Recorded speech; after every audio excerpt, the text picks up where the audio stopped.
राजनीतिक लाभ के लिए महिला आरक्षण पर बुलाई गई संसद की बैठक, परिसीमन पर गहन चर्चा हो। खड़गे ने कहा।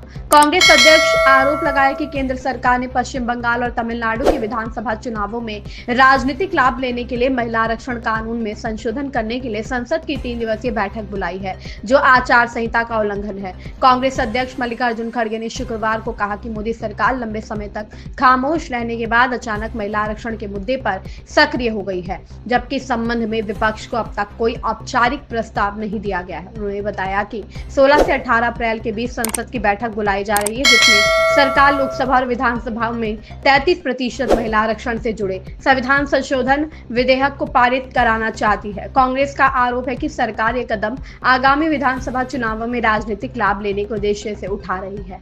खड़गे ने कहा कि सरकार की योजना महिला आरक्षण को 2029 के चुनावों से लागू करने की है। साथ ही लोकसभा की सीटों को 543 से बढ़ाकर 816 करने और राज्यों की विधानसभाओं में भी इसी अनुपात में वृद्धि का प्रस्ताव है। पार्टी ने चेतावनी दी कि परिसीमन के इन प्रस्तावों को दूरगामी और गंभीर परिणाम हो सकते हैं, इसलिए इस पर व्यापक और गहन चर्चा जरूरी है। कांग्रेस अध्यक्ष आरोप लगाए कि प्रधानमंत्री नरेंद्र मोदी नीत केंद्र सरकार ने पश्चिम बंगाल और तमिलनाडु के विधानसभा चुनावों में राजनीतिक लाभ लेने के लिए महिला आरक्षण कानून में संशोधन करने के लिए संसद की 3 दिवसीय बैठक बुलाई है, जो आचार संहिता का उल्लंघन है। उन्होंने कांग्रेस कार्य समिति की बैठक में यह भी कहा कि लोकसभा और विधानसभाओं की सीटों की संख्या में 50% के अनुपात में वृद्धि को लेकर जिस परिसीमन की बात हो रही है, उसके गंभीर परिणाम होंगे। ऐसे में परिसीमन को लेकर गहन विचार विमर्श की जरूरत है। खड़गे ने निर्वाचन आयोग पर गृह मंत्रालय के अधीनस्थ कार्यालय की तरह काम करने का आरोप लगाया है और कहा कि उससे यह उम्मीद करना बेमानी है